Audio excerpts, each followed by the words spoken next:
Magandang tanghali po mga kababayan ko sa lungsod ng Maynila, sa ating mga batang Maynila at sa mga nanay at tatay ko at higit sa lahat sa aking mga minamahal na lolo't lola. I hope kasama ninyo ang inyong mga pamilya ngayong tanghalian.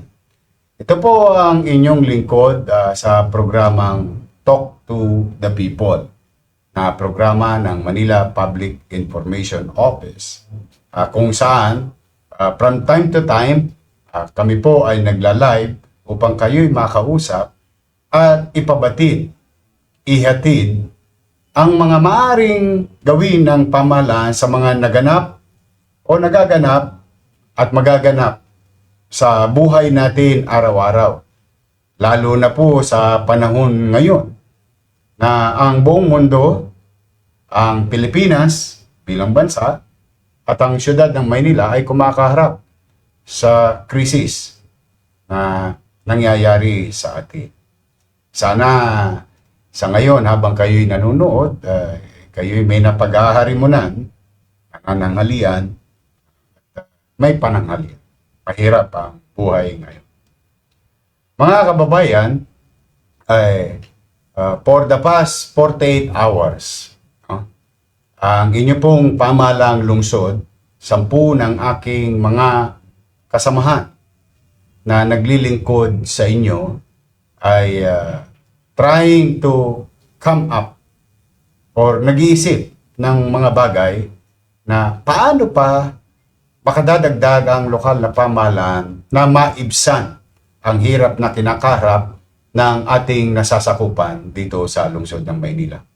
At nais ko po kayong i-update sa mangyayari. Ito naman yung magaganap sapagkat may bago po kaming karagdagang plano bukod sa nagawa na nating release of 1.7 billion pesos noong nakaraang linggo sa humigit kumulang 300,000 plus na mamamayang direktang nakinabang at almost 200,000 na indirect na nakinabang na tagalungsod ng Maynila.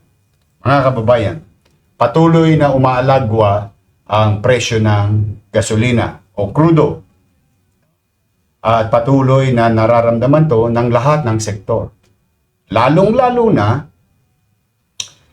yung hirap na nararamdaman ng manggagawa.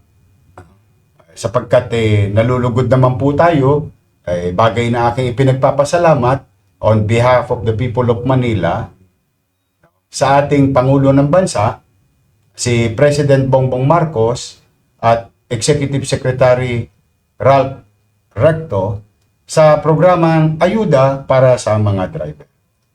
Ngunit alam naman natin itong ginagawa naming lahat, kasama po kami at ang national government, ay mga bagay na panandalian or what we call pantawid. Mairaos lang ba? Kumbaga tayong mga magulang bilang tatay, bilang nanay, lahat ng paraan gagawin natin. Mairaos ang ating pamilya.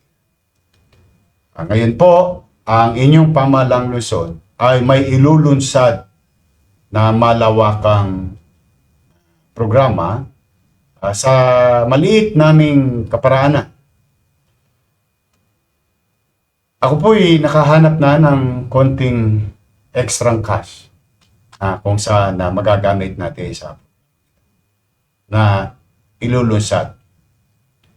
Kanina po, kung kayo po'y nakatutok sa aking Facebook, kinausap ko po ang mga presidente ng tsuper sa lungsod ng Maynila na residente.